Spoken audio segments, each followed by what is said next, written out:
Noah, I've solved all the Cleveland Browns problems. We're talking quarterbacks and we're talking NFL draft. Of course, baby. We're halfway through the NFL season. That means it's time for Browns fans to be looking forward, not current and not backward. And that involves looking at the NFL draft. There are a lot of quarterbacks, Noah, that could be taken and will be taken in the 2026 draft. A lot of decent options, actually. There are a lot of decent options. I know a lot of people are comparing this to last year's class. I know a lot of Shador fans are like, well, Shador's better than any of these kids at the top of the draft, but I get it. I get it. I am bought into the Shador hype train, but this is not about Shador. This is about the idea. And if the Cleveland Browns decide we are taking a quarterback in the 2026 draft, what are they going to do? Who is the best options? And what is it looking like in our opinions thus far as we're a little over halfway with the college football season and we're about the halfway mark of the NFL season right now. So it's kind of our first time putting our finger to the pulse of the college quarterback conversation because it does seem as if the Cleveland Browns are going to be going that route come 2026, right? It sure does. Unfortunately, we've been in this position before. We still haven't seen what we can get out of all of our quarterbacks, of course, because that QB battle and that battle with the coach is ongoing. And of course, I'm referring to Shador not getting any playing time. I think that changes soon. But yeah, it looks like Browns, yeah, right. It looks like Browns will be in the QB market. So let's jump right in, Noah, because we have a few quarterbacks to get to tonight, starting with one Fernando Mendoza. He's the second best quarterback in college football right now. I say second because our boy at Ohio State, who is not draft eligible, I think is the best. But he's a prototypical size quarterback, 6'5", 225 pounds.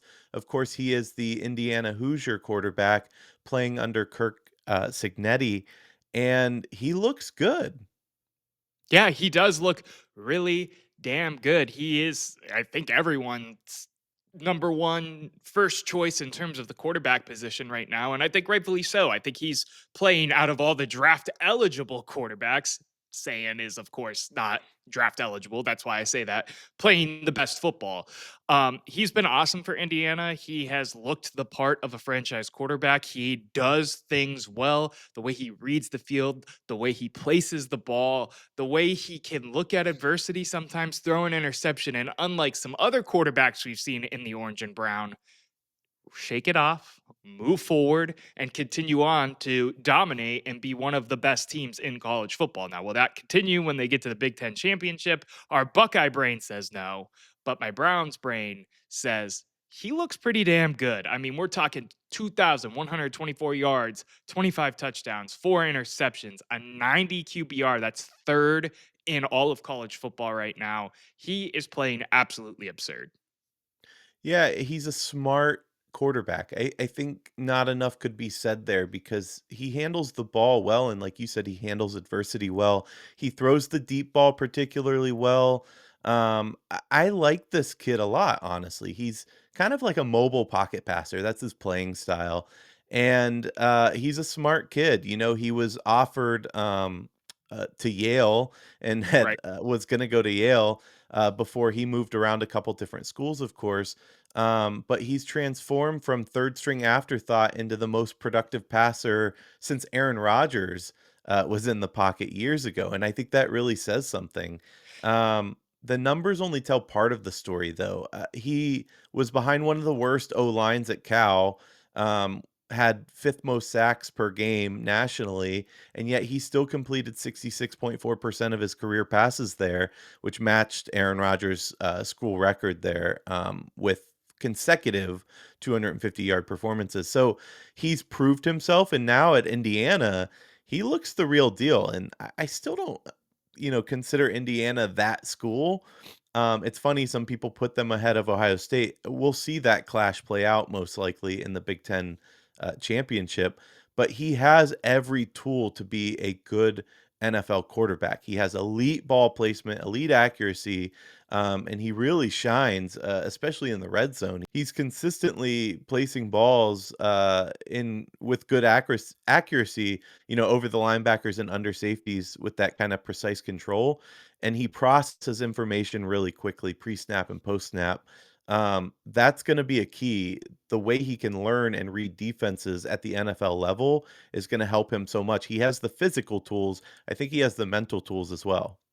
Yeah, I agree with you 100%. The physical tools are the big thing there. 6'5", 225. I mean, he is prototypical franchise quarterback size. You say he has some ability. I think of it akin to like a Jared Goff or a Baker Mayfield in terms of mobility. Like it's there. He's not going to use his legs unless it's Right. like absolutely Exactly. needed. He's not a statue in the pocket like a Joe Flacco, for example. My biggest concern with him is we have not had a test subject. He is the test subject for a Kirk Signetti quarterback in the NFL. Any other quarterback that's played for Kirk, of course, smaller school, later round pick, not one of those guys. This is the first time Kirk is really getting one of those guys. And I mean, for all intents and purposes, right now, he looks like he will be the number one overall pick just because of how premium the quarterback position is treated in the NFL and in the NFL draft. Okay, but I mean, prior to Indiana, where he's coached since 2024, Kirk Signetti was at James Madison, Elon, IUP. I mean, what do you expect? That's I'm his head coach no, experience. He's brand new in this space. no, 100%. I'm not saying that as like a knock on anything other than we don't know because he's the first one. I'm not saying that because he hasn't had one before, this is a knock on Fernando, but we don't know, and that is still a knock on Fernando. Do you get what I'm saying? I'm not putting the blame on it because Kirk has never I developed an NFL quarterback. This is the first time though, and we don't know what that looks like. I don't. I'm going to disagree here only because I think what we see out of the quarterback himself is what's key here. How many times do we see college quarterbacks not make it at Alabama or Ohio State? Even programs that historically they develop quarterbacks pretty well. Um, it depends. I mean, there's so much that goes into this. Look, the best quarterback of all time barely played at Michigan. I shouldn't say barely played, but you get my point. Like, there's so much more into it. I'm not sure that development for the NFL is a key stat. I get what you're saying. Like, we just haven't seen anyone come from his coaching tree, in the sense of quarterback, but it's a non-starter for me. It's a comfortability thing. There you go. There's me trying to use some phonetics right now. It's a comfort thing for me though, in terms of like, say you saw someone. Ryan Day could be an example at this point. I mean, we've seen C.J. Stroud do great things in the NFL. He's been up and down this I year, was but gonna you say know what we've I seen mean. him regress too. That's what I mean. You just don't know. Regardless, it's a red flag for me. The other thing that sticks out for me with him a little bit is he reminds me a little bit of like Jared Goff.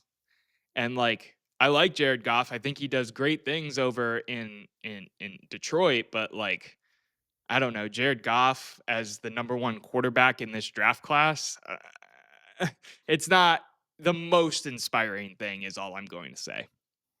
Yeah, well, I mean, he has a really good completion percentage. I think that says a lot. He has a better completion percentage than most of, or well, period, the rest of this draft class. I think he'll be one to watch, but realistically, the Browns, where they're going to be drafting, they're not going to have a shot at Mendoza anyway. I mean, have you seen the most updated draft order? Well, yeah, right now we're like 5th or 6th, I believe, but you gotta remember we also have that second first round pick and another, I believe we have 2 seconds or something like that. Maybe I'm wrong. I think we only have 1 this year. Regardless, they have ability to move around the draft board. It just depends what the Jets do, especially with that haul they got at free agency and all Yeah. of that. But yes, there are other options that may be more worth looking into just because of where our draft position is gonna lay. Jets are definitely key here. Obviously, the Saints are gonna be ahead of us, and they're gonna be looking to take a quarterback, but I think the Jets will be as well. Um, but let's move on because your favorite guy is surprising to me. and that is one Dante Moore. Surprising just in the sense that, I don't know, we'll talk through it. Another he's 6'3", 206, so a little smaller, but still not Dylan Gabriel small. I guess the reason that this pick surprises me a little bit is because of exactly that. He is Dylan Gabriel's backup. He was anyway. Commendable in that he sat behind him, and didn't seek immediate playing time elsewhere. He accepted that backup role, became a redshirt and built his confidence. But he backed up Dylan Gabriel, and we have Dylan Gabriel. We see what that means. Not an issue for you, Noah? No, it's not an issue for me because he originally started his time over at UCLA, had a shaky start. You know, he was a four-star prospect, a decent sized name nonetheless. And when he went to UCLA, it just didn't go great being a true freshman starter.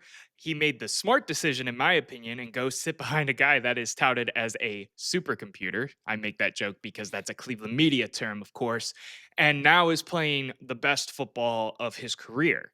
I like Dante Moore because of the physical attributes, something Dylan Gabriel doesn't have. I think his arm talent's better. I think he has perfect NFL size, 6'3". It's on the little of the small size, but that 6'3" to 6'6" is like your sweet spot for a quarterback typically. Um, I'm a big fan of him taking the step back, taking the pause, learning for a year, stepping back into the role, and looking really good. It shows maturity. It shows a deep mindset of an understanding of what's going to be best for him in his career. I also love his ability to move around out of the pocket. He does have more running upside than Mendoza does, and that's kind of what I like the most about him. And maybe it's me just deflecting the top option because I always feel like the top option isn't actually the right choice. Think Baker and Josh Allen and Lamar Jackson, for example, if this does end up being a five quarterback, four quarterback, three quarterback, etc. type of draft class. So to Wait, say me, those 3 again? Baker, Lamar, and Josh Allen. Man, I would take any single one of them. What do you mean not the top option? But go on. Well, yes, but you know what I mean. You would take Josh Allen or Lamar over Baker right now, would you not? Sure, but this is like saying, do you want the green apple or the red apple? Like, I would 100% take any of the 3. Fair enough, fair enough. But you get my alliteration, my analogy. It's not an alliteration. I don't know what I'm saying. But that's what I like about him. Do you like him? Are you yay, nay, in between on him? Yeah, it's not that I don't like him. He's got a quick release mechanic. He gets the ball out rapidly. I like that. It minimizes sack opportunities, which for a Browns quarterback is obviously going to be key. His pocket presence definitely has improved significantly, especially like you said in that year learning behind Gabriel. He has better feel now. Sometimes his decision making under pressure shows concerning tendencies, especially when his first read gets covered and he's forced to work through those progressions. So that's my biggest issue there. But yeah, he's got good ball placement on intermediate routes. With precision.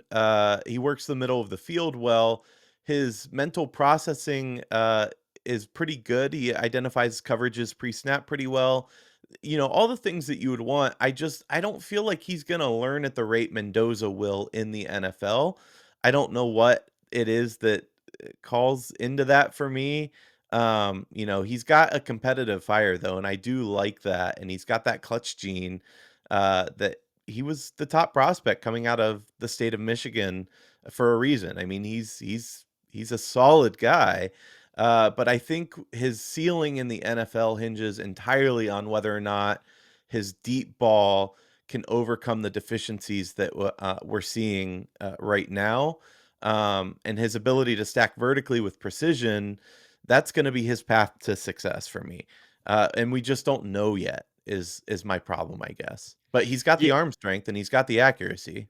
Yeah, I just think he's an exciting higher ceiling type of prospect. I think of a guy like Mendoza and I think of most ready right now versus highest ceiling possible. Baker Mayfield, I'm using Baker Mayfield and Josh Allen again as an example here, so don't shoot me for using it, but Baker Mayfield, you know, was the most pro-ready quarterback in my opinion at that time. Sam Darnold was viewed in that same light, whereas Josh Allen had the highest ceiling and look at who's the best quarterback out of this class now. Now, I know there's a lot of factors that went into this, and I think Dante Moore is a more complete quarterback than Josh Allen was coming into the league at this point in time. Josh Allen at Wyoming was a weird case of Right. size, elite talent, not all the way there yet. So I don't know. Dante Moore for me right now, like if I had to make my draft selection turn in the card today, it would be him, but I obviously reserve the right to change that opinion as college football season plays out. I mean, for God's sakes, I was thinking Drew Aller might be a good fit at first with his Yeah. size and with another year of learning, and we've seen how Penn State's season has gone thus far. Yeah, listen, I think that he's going to be a good quarterback in the right system, and ironically enough, Kevin Stefanski's system would probably be right for him. Yep. Not sure that he'll be the coach of the Cleveland Browns at that point, but that pocket passing system, I think, is right for him. So it'll be interesting to see where he ends up, and if he is in brown and orange. Obviously, whoever we get, I'm going to root for. But yeah, I like him. He's not my number one. Who's your number one then? Is it the next guy on the board? No, it's probably Mendoza at this Is point, it? Okay. or wait a Okay. year and a year or 2 and take Julian Sand. I mean, if he's any indication of what a NFL quarterback's gonna look like, teams are gonna be tanking for him. Yeah, it's gonna be crazy. The Jets might be better off thinking that way and just letting us maybe have Mendoza. And maybe I'm just scoping a Honestly, little bit over here. maybe. I'll say this. I saw something, not to get off track too much, but I saw something that I thought was an interesting take, and that was in the new era of NIL. We talked about this briefly. There's unlimited money for the most part, right? Yeah. And somebody had said, pay Julian Sand whatever he wants, money that the NFL can't touch in his rookie years, so that he stays at Ohio State all 4 years. And I thought that was intriguing, especially if they can win back-to-back championships and maybe push for the first ever 3 in a row. I'm getting ahead of myself, I know, but when you have As the you kind of always do booster when it money, comes to the Buckeyes. I hey, always do. who's been more right? With the Buckeyes, congrats. I took the plus 400 and you took the minus 1,000. You want a cookie for that one? For the guy that believes in the Browns so much, I think you need to put a little more faith in the Buckeyes once in a while. But my point is, he's so good that there's already talk of pay him whatever it takes to keep him in Columbus, that he might be the best ever Ohio State quarterback to do it. Because remember, he's a redshirt freshman and he's putting up insane numbers. But anyway, getting back to our list, there's a guy that replaced him, so to speak, at Alabama, and one Ty Simpson. This is again, a smaller, kinda undersized guy, 6'2", 208. What do you think of Ty Simpson, Noah? I think Ty Simpson is awesome. He had some adversity early in the season, of course, the loss to Florida State, and has put together a hell of a college season. I think he is another really good option for the Cleveland Browns, especially if you're talking about where our first pick, our own pick, might be. Um, I don't know. He's not my favorite prospect in the world. I mean, he's 20 touchdowns, one interception. His size is okay. A lot of people really like him. I did see someone, I forget if it was a scout or a reporter, but someone out there in the universe compared his film to Joe Burrow, which you can take that with whatever you want if it's their crazy take or if you think this Big kid is grain of actually salt. that good. Right. But I think he's put together plenty of film, plenty of tape. He's a former five-star recruit to be a first round pick in the NFL this year. What do you think about him, man? Yeah, he has the tools that will make him a good NFL quarterback.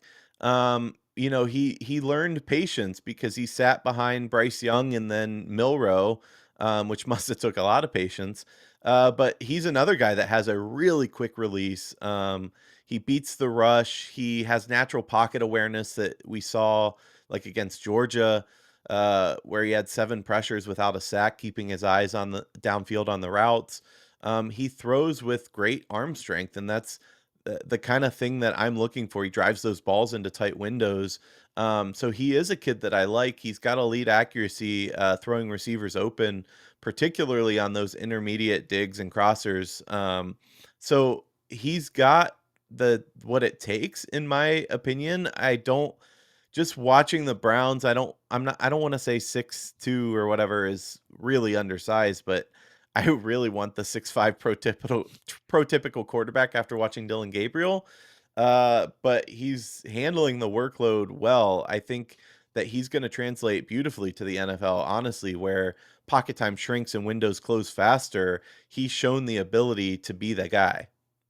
And my only hesitation is I think about like Alabama quarterbacks, and granted, Mac Jones is having a hell of a season for himself right now that look like he does in an Alabama system, and then go to the NFL and have a great first year because they're again the most pro ready, and then turn out to be eh, second string or serviceable bridge. And I don't want that. I want the boom. If we're doing this, if we're going to invest more assets into the quarterback position after paying Deshaun Watson the money that we did, after spending two picks on quarterbacks, granted it was a third and a fifth in last year's draft, I want the boom. I don't want I want the boom. He's got mobility and knows when to use it. Like, he's not looking to run, but he's another one of these guys that uses it well and has really good pocket awareness. I think that's what's key for me for him.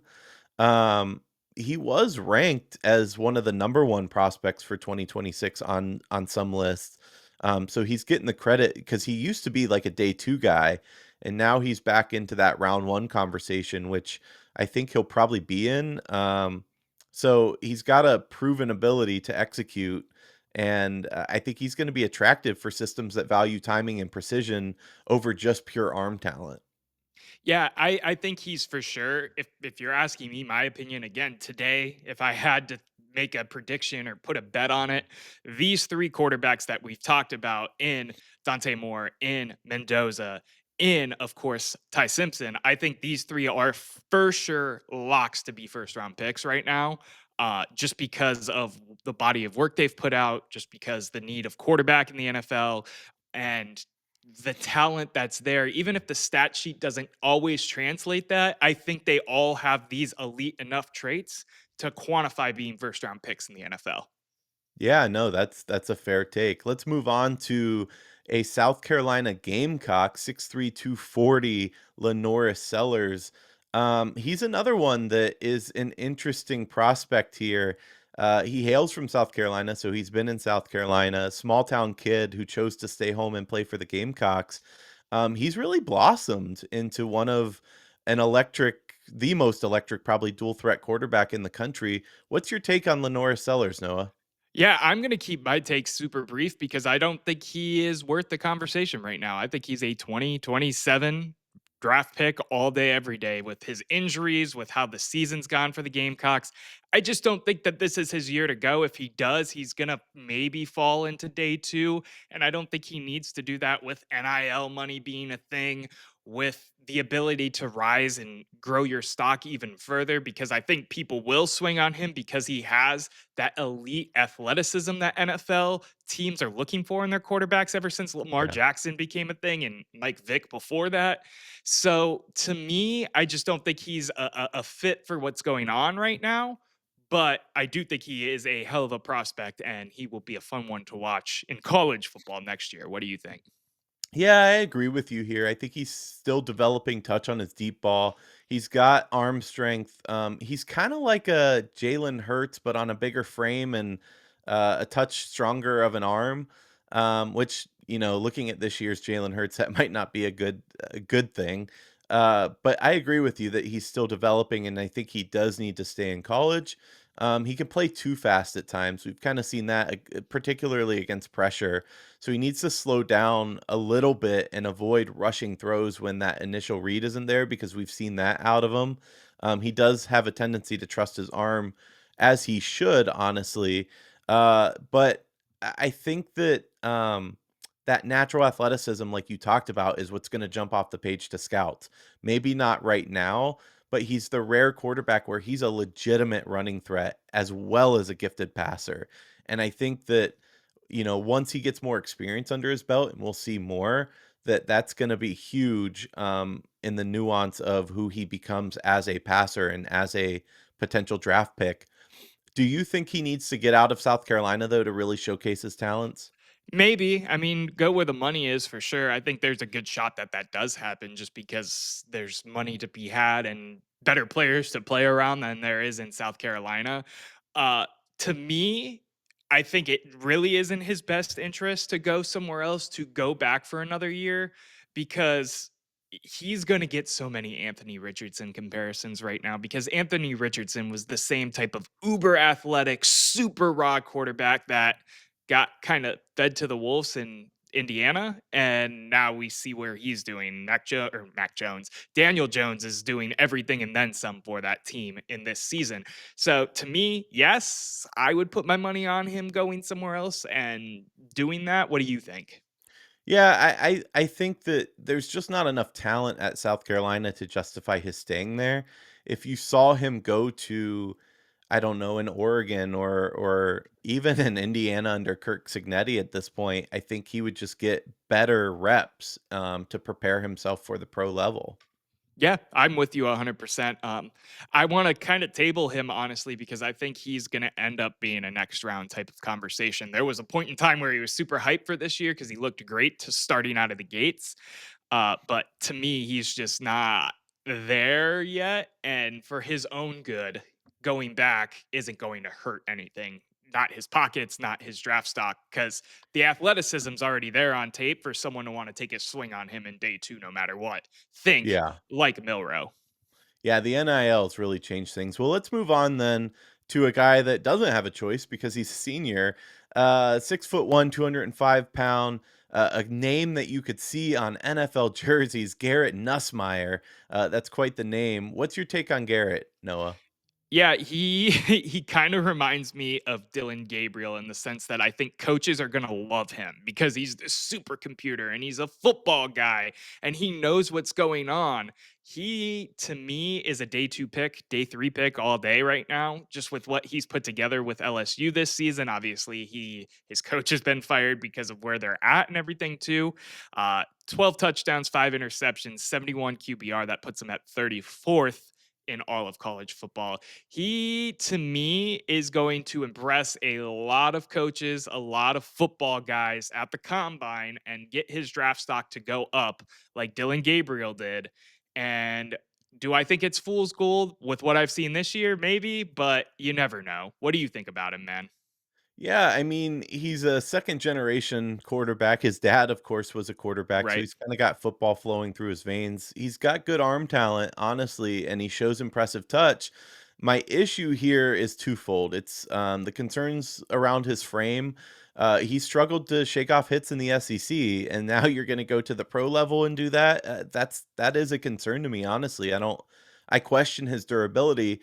And then more importantly, though, he's had inconsistent progression reads. He gets caught staring down his primary targets, that leads to turnovers. That cannot happen at the pro level. So those are my two biggest drawbacks for him. I think his decision making needs some refinement as well. He forces some throws into coverage. We saw it against Florida when underneath options were available, and he struggles against disguised coverages. So he's got a lot to do, in my opinion, to get to that pro level ready quarterback.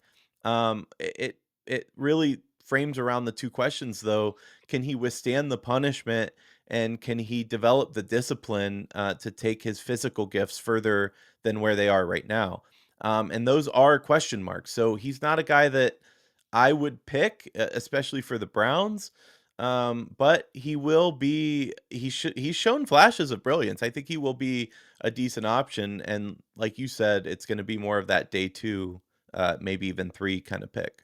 Yeah, he's going to be a top quarterback in this class. Now, where that means if there's going to be 5 day or five, first round quarterbacks, I want to mention a guy that we're not going to touch on this video, but he's been shooting up a lot of people's draft boards with his season. He's having over at the ACC, Darian Mensa from Duke. I mean, he's been balling out, 21 touchdowns, 2 interceptions. Not going to get into him and go the whole breakdown with the highlights and whatnot right now, but that might be the next time we do a video like this, he might be one we're talking about because a lot of people are buying into this kid's hype.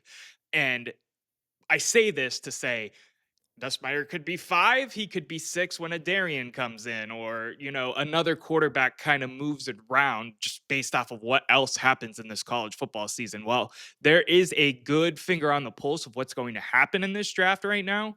There is still plenty of times for a lot of things to change. And I mean a lot. Right now, I'm high on Dante Moore. He could throw a 16 interception game on Saturday, and then that's probably all she wrote for Dante Moore, just because that would show the worst of worst decision making. You know what I mean?